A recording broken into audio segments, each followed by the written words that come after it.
তিনটা লাশ আল্লাহ রসুলের সামনে আসছে, একের পর এক। কিছুক্ষণ পর পর তিনটা লাশ আসছে।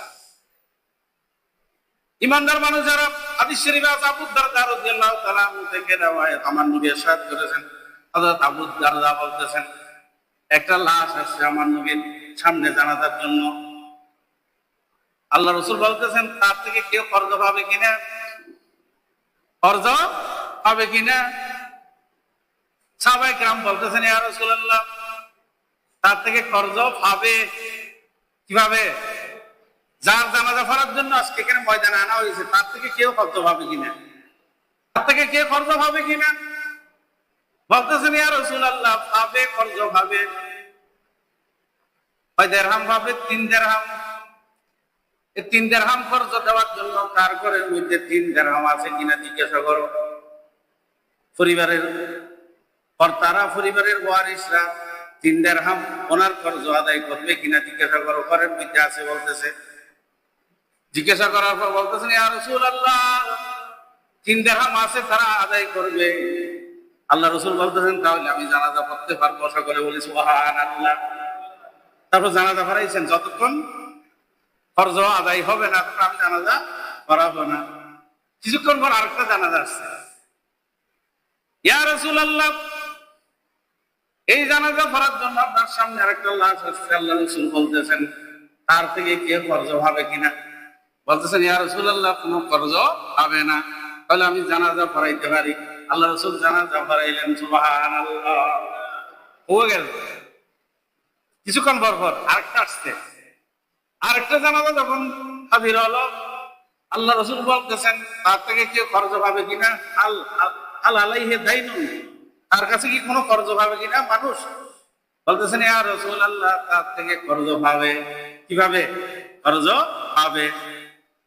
এই কর্জ আদায় করার জন্য কেউ আছে কিনা?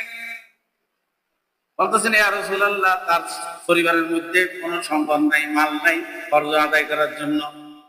আল্লাহ রাসূল বলতেছেন, সাল্লু আলা সাহিবিকুম, আমি জানাজা পড়াবো না, আমি জানাজা পড়াবো না।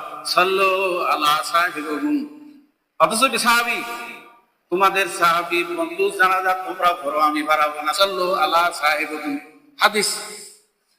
হযরত আবু কাতাদা রাদিয়াল্লাহু তাআলা আনহু বলতেছেন, আল্লাহর নবী সাহাবা, ইয়া রাসূলুল্লাহ, ওনার কর্জ আমি আদায় করব।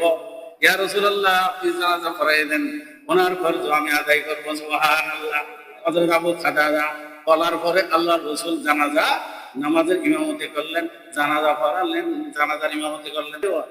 আচার আচরণে, চলাফেরায়, উঠা বসায় কষ্ট পাইলে মাফ করে দিয়েন, মাফ করে দেবেন। মাফ চাওয়া, কর্জ পাইলে এগুলো আদায় করার ব্যাপারে কথাবার্তা বলা, মমতার জন্য এগুলো লাভ। মুর্দার যেটা লাভ সেটা করতে হবে।